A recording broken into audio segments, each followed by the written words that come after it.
Welcome into the Jazz Notes podcast. I'm Ben Anderson. I'm Chandler Holt. We are recording this on November 4th. How many games are we into the season for the Utah Jazz? Six games? 6 losses for the Utah Jazz, so a flawed week again. For the Jazz, we'll talk about the games over the last week. We'll preview the games coming up this week. And, of course, we'll get to your mailbag questions as well. Find us on Twitter at Ben's Hoops, at C. Holt Sports. Read us at KSLSports.com. And regardless of what the Jazz do, we will have full coverage for you.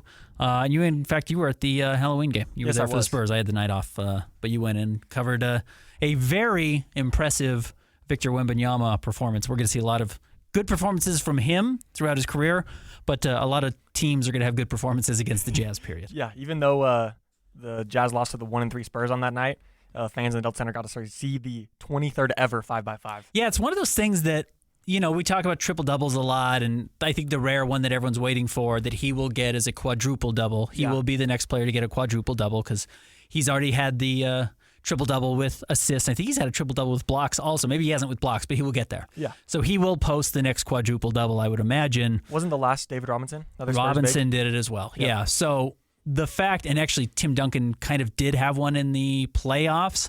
They went back and watched, and it's like, yeah, he absolutely had 10 blocks, and I think they only gave him credit for 9. Yeah. Which, again, that's crazy. So the Spurs' run of quadruple-double players is amazing. But, yeah, 5x5 to only have 23 ever, that's fewer than there are perfect games in Major League Baseball history. Yes. And Major League Baseball has been around for 50 years longer. Now, that does actually make it more rare in baseball, but we talk about perfect games with such, they're such import. They're so valuable. They're such this, stoic thing. 5x5s are just as rare in sports. So to have seen one is very cool. You got to see one in person. He's got 2 now, right? Andre Karolinko has 3. Mm-hmm. And or maybe does he have 3 now? He has multiple. Yes. Andre Karolinko has 3, and Hakeem Olajuwon has 5. I think those are the only 3 players with multiple. So anyways, that's not the big conversation that happened. Unfortunately, that's not the big story that happened for the Jazz this week. That happened in the first game of the week. It was last Monday. Taylor Hendricks destroys his leg in a freak injury. Ugly. Once every 3 or 4 years this happens in the NBA, and you hope it's not to your player, and it was. Yeah. Taylor Hendricks breaks his fibula and dislocates his ankle. I was going to say, for the weekly news this week, normally it's like, we have a new NBA Cup court or something like that. Yeah. But no, 4 injuries for the Jazz. Yeah. The season ender, as you mentioned, for Taylor Hendricks. Clarkson is dealing with a heel injury, Markkanen back spasms. Those 2 are out. Sexton has a finger injury, but he's playing through it. And Isaiah Collier's still hurt. Yes. So they did update that today. He's working towards coming back. They didn't really offer anything beyond that. So they didn't say he was going to be reevaluated in 10 days, though, which I think that's a good sign. I can go back and read the text exactly what they said, but I guess that's progress. Yes, definitely. Says he's continued to participate in non-court activities and is progressing towards a return. Okay. So we'll see what that means. Yeah. I don't know. Yeah. We can get into the weekly recap now. First, like you said, first game, a loss to the Dallas Mavericks, 110-102. Sexton had 23 in that game. Interestingly, this is not how the other games of the week went, but there was an even exact same amount of turnovers and offensive rebounds between the Jazz and the Mavericks, but it came down to the shooting percentage. Jazz shoot about 37 and 28%, and then the Mavs just outshoot them at 45% from the Yeah, that was the only game within single digits. Yeah. All the other games were closer to 20 than they were single digits. They lose to Sacramento 113-96 back at home. Home against San Antonio 106-88. It was a 1-win San Antonio team, I think, at the point. Yep.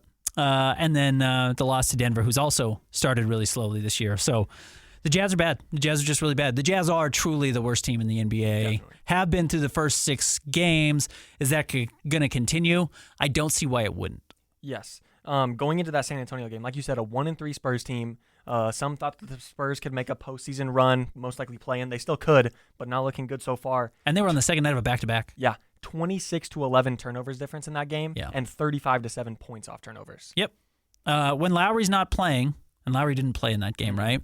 The Jazz are never going to have the best player on the floor. Yes. The Jazz second best player.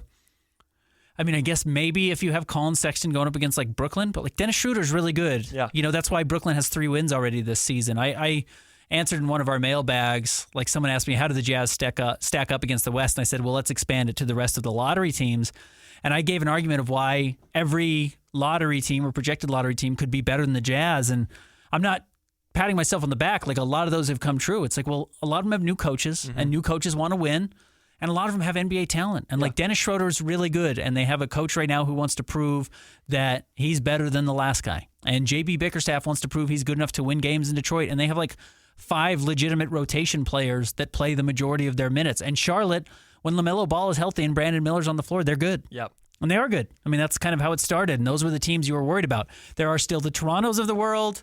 I don't think Milwaukee's going to be one win bad the whole season, but the Jazz really aren't even in the same conversation. Yes, they're only a game back of Philly and Milwaukee, but Philly's going to get a lot better. Milwaukee should get a lot better. Everyone else has at least 2 wins. Like, Jazz are falling behind, and here's the crazy number. This is just differential. This isn't net rating. This is just your points per game versus your opponent's point per game, which is a pretty basic stat. The worst team, let me see if I can pull this up by the league as opposed to just by conference. The worst team in the league, not named the Utah Jazz, is minus 9.2. That's the 76ers. The Jazz are minus 18.7. It's twice. Their Jazz are twice as bad as the next worst team, just in point differential. And again, that's not their net rating. That's point differential, which is more plain. But man, the Jazz they're not just bad, they're not even close. Yeah. One more thing I want to point out from the week. We can have a little bit of good news for some Jazz fans. Walker Kessler. He's been playing pretty decent. The game against the Kings in San Antonio weren't the best, but against the Nuggets, he was probably the Jazz best player. 18 points, 14 rebounds, 4 offensive rebounds, 5 blocks in that game. It truly was like a center duel between him and Nikola Jokic. I think there was one game last year where he might have been the Jazz's best player, and ironically it was against Denver before his elbow injury. I think he had a 20 and 10 game. Mm-hmm. But he didn't have a single argument the rest of the year in his 60-plus appearances to be the best player on the floor. And in 6 games so far, there might be 2 where he was the best player on the floor. Yeah. I know Lowry had 35 in one of those games. I mean, Lowry's probably better, but like his impact on both ends of the floor is really high. And I posted this on Twitter. You know, he's 4 times in his career, he's had 15 points, 10 rebounds, and 5 blocks in the same game. He's done it twice now in the last 6 games. So half of them have happened already this season. So he's really playing well to the point where I believe he's like back to the guy we saw as a rookie. And now I remember why everyone was so high on him after his rookie season and why we went into last year saying, like, is Walker the Jazz's second best player or is Jordan Clarkson the Jazz's second best player? And clearly right now it's Walker. Yep. Like by a lot. Walker's a legit, not elite starting center in the NBA, but probably top 15. Definitely. Which is a really good sign for the Jazz. You look at, we were just talking about Charlotte. I watched them, and Brandon Miller's really good, and LaMelo's really talented, and they just do not have an anchor near the rim, and they're a little bit directionless for long stretches. It's like having that guy who just is reliable and does some of the basic things and does them at a high level really adds a lot, and it will allow the Jazz to get better quickly if they decide to, A, hold on to him, and B, when they decide to be good again, he will make that transition a lot quicker because he does a lot of the hard things that other players don't want to do, but can't do. There's some things you can't do when you're not 7 feet tall. He is, and he does them. We could do a quick next week preview before we get into a fun little segment before the break. The game in Denver was the first of a 4-game road trip for the Jazz. They're going to play out that road trip this week. First tonight, they're going to be in Chicago, and then they're going to be in Milwaukee against the Bucks on Thursday, and then in San Antonio, early game against the Spurs on Saturday. Again, Chicago better than a lot of people expected to start the year. They are 3-3 to open the year, and they play hard. Yep. They've got good guards.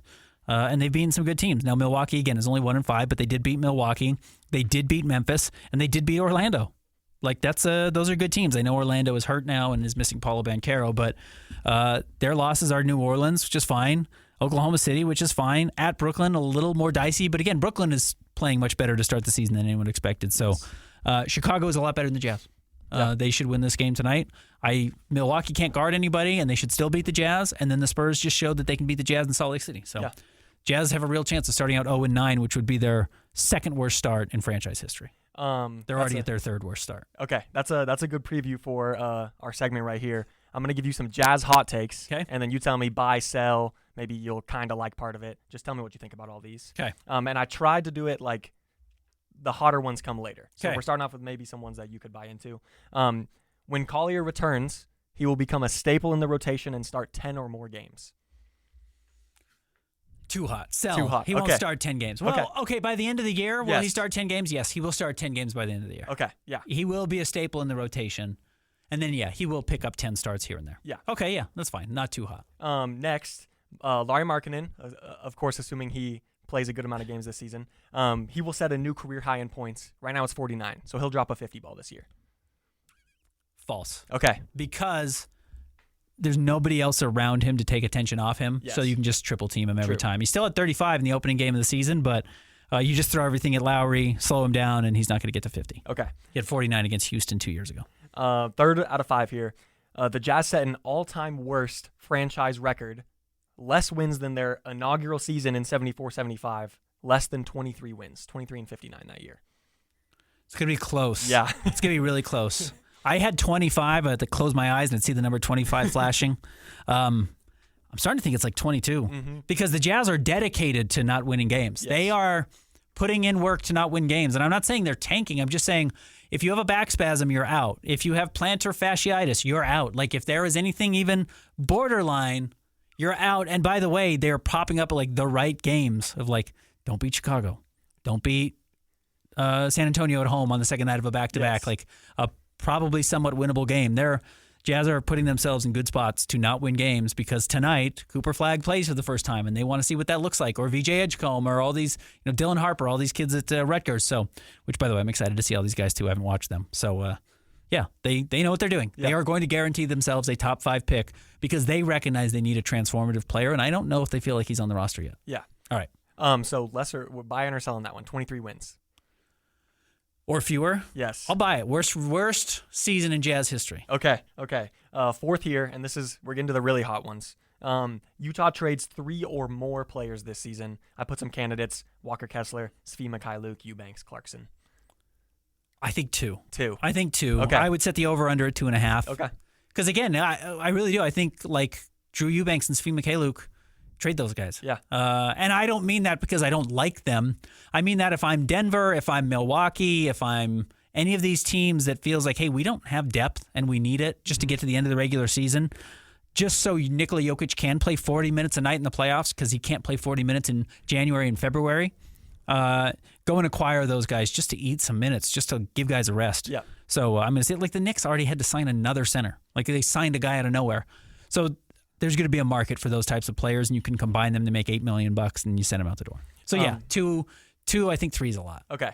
The hottest take here. Okay. The Jazz will not win a game before Thanksgiving. That would be an 0-18 start, which would tie the worst in NBA history. Sell. Okay. Yeah, you're going to win a game. Yeah. You're just going to have a night where a team shoots poorly and you shoot really well, and Luka sits or whatever. Yep. But it is not so. It's the 28th is when Thanksgiving is this year. It's late, so maybe if it was the 23rd, I would have been more willing to buy it. But like, here's the games before that. We already said Chicago, Milwaukee, San Antonio probably losses. Phoenix is 5-1. Dallas is coming off of a finals run. At Sacramento, at the Clippers, at the Lakers, at the Spurs. The Jazz aren't going to be favored in a single one of these games. Home against the Knicks, home against the Spurs on the 26th, and then home against the Nuggets back-to-back on the 27th. Looking at that stretch, this is part of the reason I even wrote down that hot take. You don't see Toronto. You don't see Portland. Detroit. Detroit. Brooklyn. Exactly. So it's a lot of teams that, like you said, not favored in any. No, they're probably 2-16 at Thanksgiving. Okay. It's why I like the mailbag, because people bring up questions that make me look a little bit closer at the job as opposed to just kind of how I normally do it. And one of the questions was like, are the Jazz going to be too good to win games? Are they going to win too many games? And I remember looking at this being like, if the Jazz get to December 3rd, I'd have to go back and pull up the article. Like, there's a real chance they have 3 wins. Yeah. 4 wins. Like, I thought this was a possibility, so I'm not actually all that stunned by this. And the reason why I thought the Jazz were going to be one of the worst teams in the NBA this year is because, again, all of those games that we're talking about against the bad teams in the NBA, Toronto, Detroit, Brooklyn, a lot of these games come after the trade deadline. Yeah. So the Jazz are going to be starting Isaiah Collier and Keontae George, and now Taylor Hendricks is out, which stinks because he should be a part of this group. But like Bryce Sensabaugh is going to be playing a lot. Cody Williams is going to be playing a ton. He already is. Kyle Filipowski could be playing a lot. All of these guys are going to be on the floor, and they are not better than even a Detroit Piston teams after the trade deadline or whoever, insert bad team. The Jazz were really set up to have a brutal schedule up front and the easier schedule where they have been really good at losing games late in the year. So 22 wins, right? I do think they win before Thanksgiving. I don't think they're going to be winless. The worst start ever is didn't the Nets go 0-22? I think to start a year. Yeah, I'm pulling it up right now. I'm pretty sure it was something like that. Yes, both the New Jersey Nets in 09-10 and the Sixers in 15-16 started 0-18. 0-18? Yes. That's the worst start? Yes. So the Jazz could tie that? The Jazz could actually tie that. Yeah. And then maybe could pass it. But when you get to, I'm trying to see, the top 10 is like 0-15. Okay. Yeah. The Denver Nuggets in 49-50 Yeah, started. right. It's a tough year. Yeah. I didn't like that team. So yeah, it's bad. This is what you wanted. Yeah. In all honesty. Now the problem is it's so bad. I don't know. I don't even want to call it a problem, but where Jazz fans might not be on board is it's so bad it probably trickles into next year. Yes. Unless you get Cooper Flagg and he's like awesome day one and ready to help you win games, which rookies don't, you're probably really bad again next year and looking at another top 10 pick, which, by the way, the Jazz still owe their pick to Oklahoma City next year. Mm-hmm. Top 8 protected. So, maybe the Jazz just say, just get your 2 guys. Just get 2 future faces of the franchise, hope they're Jason Tatum and Jaylen Brown, and build around them. One thing I want to go back to what you said is that the Jazz are going to pick up a win because they're just going to play someone on an off shooting night.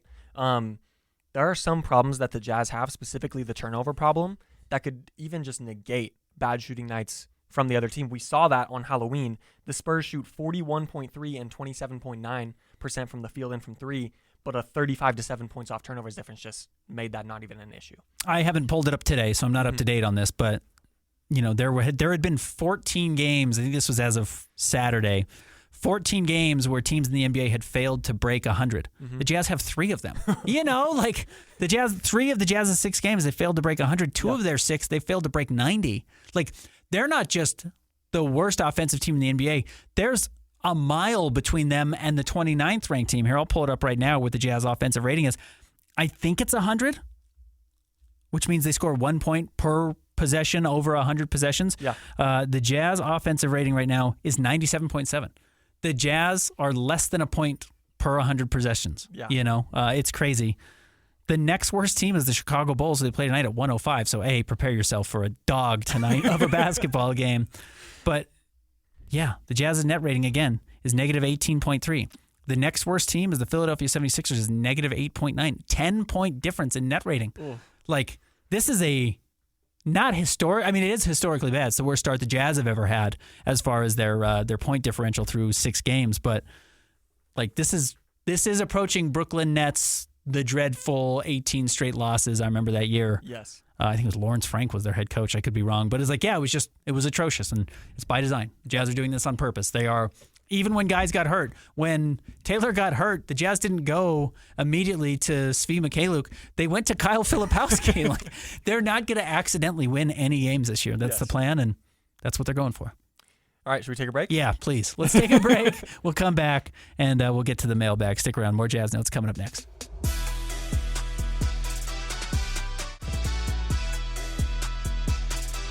Welcome back to the Jazz Notes podcast. All right, Chandler, let's get to our Jazz Notes mailbag. I always like to put it out on Twitter on Monday at about 11 o'clock. You can find me on Twitter at Ben's Hoops, Chandler at Holt Sports, or follow us at KSL Sports. And it generally gets retweeted all over, so you can find it if you hate me specifically, but you like Chandler, you can find it that way. So, what were our questions today? Where do we start? Yes, we're starting with a DM question, as always. Okay. From Alex. Given this season was all about young guys progressing, where does Taylor's injury rank in terms of emotionally deflating impact? For me, it's right up there with Memo's Achilles, Mitchell's ankle, AK's back, and Conley's hamstring. Yeah. Mehmet Okur's Achilles, he was towards the end of his career. So it kind of signaled the end of that run, but it was over. It kind of felt over at that point. Andre Kirilenko's back was it was actually his knee first. Beno Udrih jumped into his knee and ended what was that next season, which actually kind of helped them because it led to them getting Darren Williams, and Darren ended up being a better player than Andre. So again, we don't know what's going to come of this. We don't have hindsight yet on what's going to happen from Taylor's injury. Mike Conley, obviously, just a far more important player. The thing about this is the Jazz have 6 or 7 young players, depending on who you want to throw into this group. If you want to count Walker or you want to count Johnny Juzang or whatever, where actually you can survive one of these injuries. It's kind of the hard part about it is you have a bunch of babies hoping because one of them's not going to survive. And the Jazz have said that. They didn't hit on 6 players. They know they didn't hit on 6 straight draft picks. Some of these guys aren't NBA players. So who do they have to figure out is not an NBA player? And that may be as simple as Taylor's injury prone. Dante Exum was too injury prone. Dante Exum is an NBA player. We can see it. He was good last year with Dallas. He's hurt all the time, so technically you can't rely on him to be a foundational piece. Taylor now has to come back from this injury and then prove he can stay healthy and get better. But because you have these 5 other guys, like you do have other opportunities to survive this. Yep. With that said, Taylor might have been the best player in this group because he is 6'9". He's a proven shooter already, even though he hasn't shot well this year. And he does things that other players in the Jazz don't want to do, namely defend a lot of different positions, and was actually pretty good at it. Like, the idea is Cody can do it. Can he? We don't know. Taylor was getting to the point where he could actually do it a little bit. So from that standpoint, it's a huge loss. It's not catastrophic to the future of the Jazz, but it's certainly a major setback. Yes. Something I wanted to actually get your opinion on with the Taylor Hendricks injury is, how do you see him based on like his play style? Of course, we don't have hindsight yet. How well do you think he can come back? Like, you see a player like Paul George break his leg. He comes back. Of course, he's not as explosive, but he's still a great player, and he found a way to sort of change his play style to work around the fact that he didn't have that anymore. Because I don't think Taylor's ever going to be really a ball-in-hand player, yeah. It probably lends itself to that a little bit. Mm-hmm. Like, it stand in the corner and shoot threes, make a couple of plays passing because he's actually a better passer than I think he gets credit for, and then play good defense. But, like, he doesn't need to be Giannis. Yeah. For example, I don't think he's ever going to be. He's not that type of athlete. Yeah, as good as he is, he's not that type of athlete. But yeah, maybe he simplifies his game a little bit and is a little bit more of a specialist that first year he comes back as he gets comfortable playing on the leg again. And that could actually end up benefiting him in the long term if he's like, well, this is my job and I'm good at it and I'm going to stick to that. Next question from Jimbo Slice, moving into the replies on X now. Do you see a scenario where Keontae isn't even in the league in a few years? If you can't shoot, can't play defense, and you continue to turn the ball over a lot, that's kind of a problem. He has to develop other pathways to be an NBA player if he's not going to shoot. But if he doesn't shoot, that's going to be the quickest ticket out of the NBA. Yeah. For sure. You've got to shoot. It's hard to be a guard in the NBA. It's why, again, we haven't seen him, so it's hard to knock him. It's like, I always thought Kyle Filipowski was a way better prospect to make it the NBA than Isaiah Collier, because Isaiah Collier cannot shoot. Mm-hmm. He doesn't shoot well.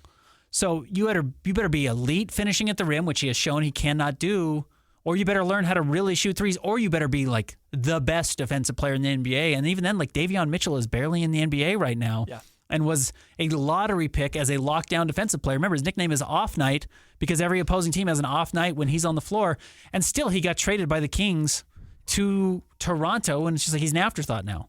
So you better be really good at something if you want to stick.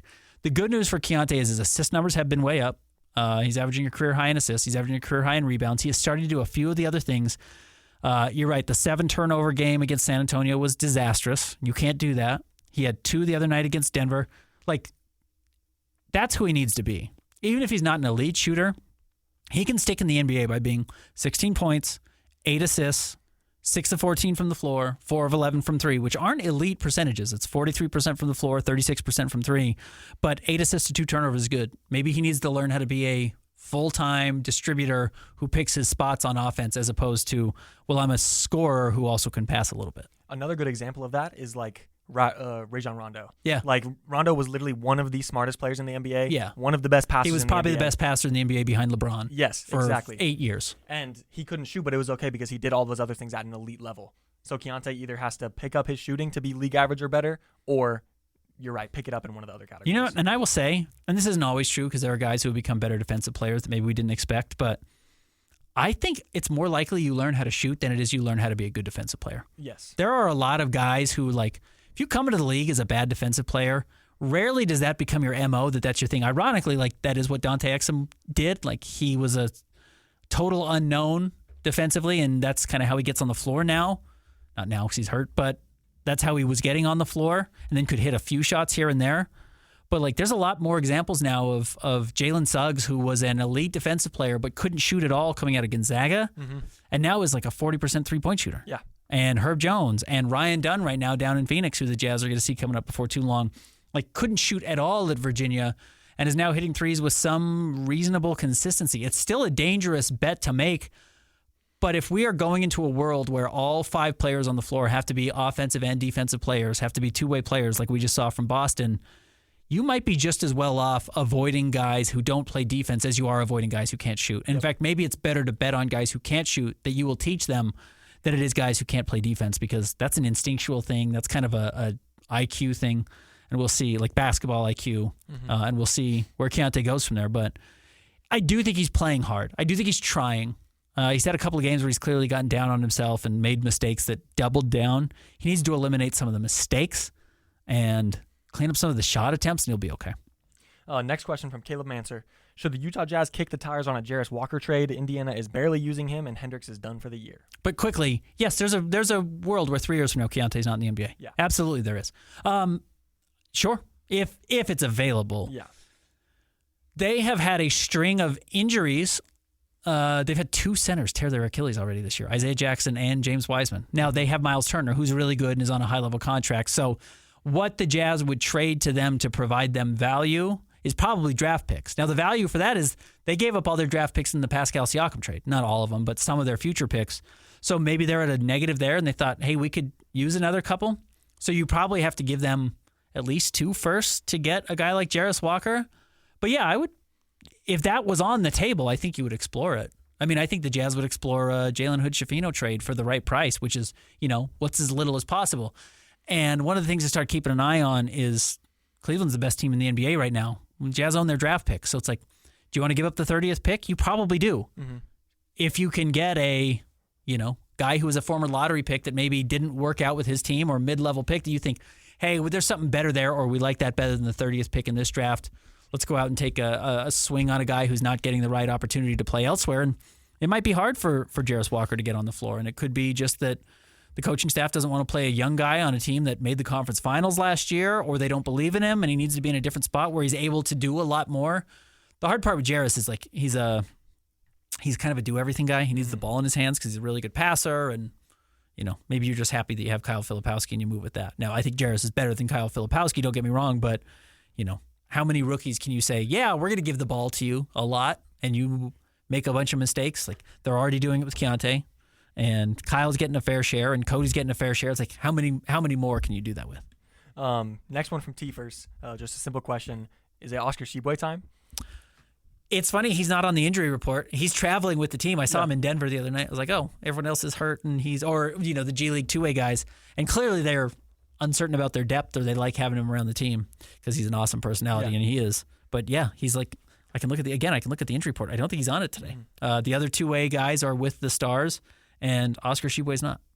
So, no, I don't think he's going to play. But maybe if they get blown out by 20, the Jazz will put him out there to do some of the difficult things. And with Taylor Hendricks out and without Lowry, it makes sense to have one more body in case of an emergency where either somebody else rolls an ankle or gets fouled out of a game, that you need to have somebody. So that makes sense. I don't expect to see Oscar Sheway, though. Next up from Brandon Brinton. Is there such a thing as too many losses? Can it hurt player development if they just get killed all the time? I would imagine that the biggest difference maker with bad teams trying to learn is the veterans in the locker room. Like last year, the Detroit Pistons, did they have anyone but Bogey?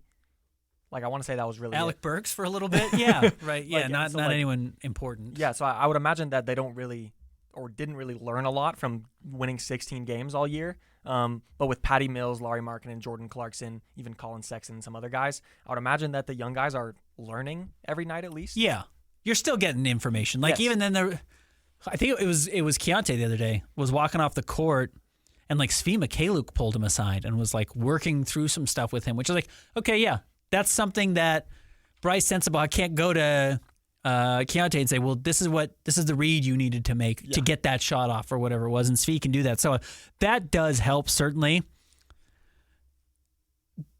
I believe you probably need to have some type of foundation or framework for a team for guys to really excel the most they can. And I guess you're running a little bit of a dangerous game if you are not able to truly diagnose who your players are because the team around them is so bad they're not getting a fair shot. And then you lose one of those guys and they go play well somewhere else. And I'm not saying this is how the Jazz feel, but if the Jazz don't feel like they have that guy, that transformative player, who cares? Like, if they feel like their best prospect is whoever they draft with the top 5 pick coming up this season, then who cares how many losses you have? Like, you've got to get that player. Yeah. You have to get a transformative player on your roster, and if they don't think it's Keontae, which I think it's very fair to question whether he is, you're not going to know about Taylor. I don't think it's Bryce. I like Bryce, but like transformative? Is Cody Williams ready to do it? Not right now. No, he's clearly not. Kyle Filipowski, I think ceiling is only so high, and we don't know anything about Isaiah Collier. So who cares, I guess, this year? However many losses they suffer and what it causes them to develop. If you're going to be so much better because of the player you draft next year, just keep losing. So no, probably not this year. There's not too many losses. Next question from BYU Batman. What is going on with rookie shooting? Seems particularly poor the past 2 years. How is Key becoming a worse shooter over time? Locke seems to think that some of it is quality of teammates, but he's missing wide open looks and still taking too many off the dribble. Yeah. And remember last year he was better off the dribble than he was from three as a spot up shooter. So some of that's kind of the feel aspect of his game, which whatever. I don't know if I totally believe in that. Like you're either a good shooter or you're not. Guys who are streaky are really hard to bet on. Yeah. I just kind of think you just want a guy who's going to make shots or not make shots, and you want to know what it is every night. You can't be like, well, if Keontae's good, the Jazz are going to be fine, and then never know what to expect. Keontae was not a good shooter in college either. Like he projects as a shooter. He's a theoretical shooter. He's not. Taylor getting worse, I think, is probably more quality of teammates, like not getting set up with great shots. Cody's just struggling to adapt to the NBA. He's being asked to do too much. Yeah. I think he's playing 25 minutes a night right now, and he weighs 118 pounds. It's a lot to ask of him. So and Bryce is actually shooting really well. All right, let me pull up Bryce Sensabaugh's numbers right now, but I bet you Bryce is one of the better players from his class as far as three-point shooters. He's 31% overall, but this season he's shooting 44% from three. Like Bryce is cooking. Yeah. And that's his pathway to the NBA is knock down threes, and he's taken kind of a lot. He, over his last 3 games alone, I'm not trying to do math quickly, but 6 of 11? That's good. Yeah. He'll take that. And I don't think he's going to be an above 50% shooter for his career, but good enough to stick in the NBA. So, and Johnny Juzang became a much better shooter. I'm not sold that the Jazz can't develop shooters. Mm-hmm.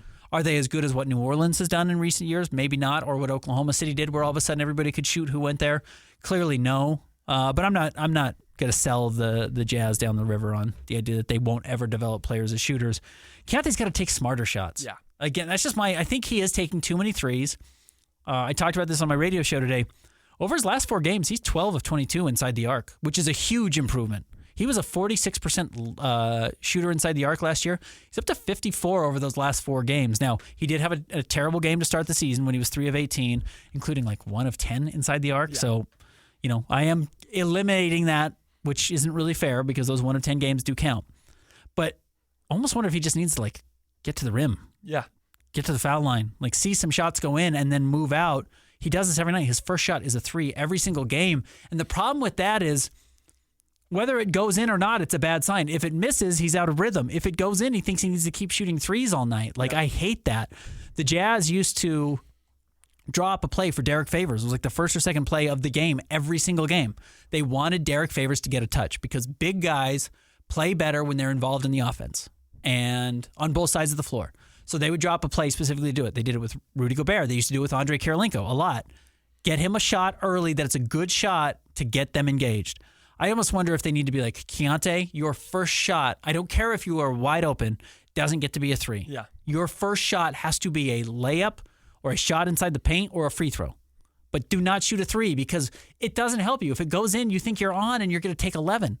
And if you're off, you're going to think, I better shoot myself back into this. I think I've been a little troubled by that decision-making. And I don't know if it's Keontae or if it's the Jazz or what, but that's been one of the issues I've seen kind of consistently as a bad pattern that I don't like. All of last year and even coming into this year, I was super high on Keontae, and part of that was because I saw him as a versatile scorer. Uh-huh. I feel like in his rookie year, he did a good job of going inside a lot, whether it was a floater or getting fouled. I saw him as a 3-level scorer to some capacity, definitely with finishing at the rim being the weakest of the 3 levels for him, but I saw that as something that he could improve on, and you're right. I feel like he's just gone away from that so far this year. Last year, he shot 53% of his shots from 3, which is more than half of his shots. Yeah. Overall came from 3. This year it went from 53. It's up to 57, despite the fact that he's gone from a 33% shooter down to 22%. It's out of whack. And now he's shooting so well inside the arc, he should be leaning more into that of like, oh, I can score here. Yep. And in fact, that will open up things for the other shooters, and he needs to recognize like, oh, I don't have to be the shooter. Let me get Cody an open shot. Let me get whoever, Svi Mikhailiuk, who now has to play. Let me get Bryce Sensabaugh. Let me get some of these other guys open shots by collapsing the defense as opposed to just creating space for other guys. You can create space by driving just as easily as you can by spreading the floor. Yes. So that's one of the math problems that the Jazz are facing right now with Keontae. It's just the math does not add up for the shots he's taking versus the shots he's making. And again, he's making shots inside the arc. He's got to take those. Yep. And then that just might be adding weight and strength and confidence and recognizing that like, oh, this pattern is going on long enough now that I'm not shooting threes well. I am hitting, twos well. Let's take more twos. Yeah. Last question from Jazz Time Jones. Will the Jazz win a game in 2024? Yeah. Yes, they will. I don't know how many. Again, the Pistons last year only won like 14 or 17 games. I don't think the Jazz are that bad because they're not going to lose 29 straight, but you see how quickly it gets away from you. And just because Lowry might come back against Milwaukee or the game after that doesn't mean somebody else won't get hurt. Like maybe they just say, Colin, that finger looks a little swollen today. Looks like you're taking the night off. And Colin's funny. He's like the T-1000 from Terminator. It's like you can shoot him in the face with a shotgun, and he's back on the court the next game. Like for as many games as NBA players miss, Colin's unwillingness to sit is really funny. But injuries are going to be a common theme for the Jazz this year because they are going to be very cautious with any little thing here and there. You said 2-16 by Thanksgiving. The Jazz will be around 30, 32 games played around the new year. What do you think by then? Man, December's crazy. Yeah. The nice thing is we know the Jazz aren't going to win the play-in tournament or the in-season cup, the NBA Cup. So they will get one more game at home. Mm-hmm. But again, it's crazy to look at the Jazz's schedule, and all of December they're on the road. Yeah. December 1st, they play the Lakers at home. Then they go. This is amazing. Now, again, the NBA Cup is in the middle here. There is a game that is going to be scheduled in Salt Lake City to make up for this. But between December 3rd and December 26th, Christmas, the day after Christmas, the Jazz don't have a home game. Yeah. That's 23 straight days. That's 2 weeks and 2 days where the Jazz don't have a home game. Now, again, because they don't play between the 8th and the 19th, they'll come home and there will be at least one and maybe 2 NBA Cup games thrown in, like the makeup games. I think one will be at home and one will be on the road. But that means the Jazz have one home game over 3 weeks, and they go at OKC, at Portland, who is just better than the Jazz, at Sacramento, at Detroit, at Brooklyn, at Cleveland, at Portland again. So if the Jazz were 3 wins going into December 3rd, which is kind of what I talked about earlier, maybe you get one of those or 2. Like the Jazz might have 4 or 5 wins going into the new year. Yeah. All right, I think that's it. It's brutal, but that's what you set yourself up for. You wanted to be this bad this year because they kind of didn't have an opportunity to be this bad each of the last 2 seasons because they didn't know how good Lowry was going to be, and it's hard to deconstruct your roster that quickly. All right, that will do it. This is going to be a lot of losses. We're going to have to keep talking about the losses. There are some positive signs, Walker as well, and we'll see how the Jazz play this coming week. Tune in again next Monday. We'll have another Jazz Notes podcast for you. Follow us on Twitter at Ben's Hoops, at Holt Sports, and at KSLSports.com, and we'll talk to you next week.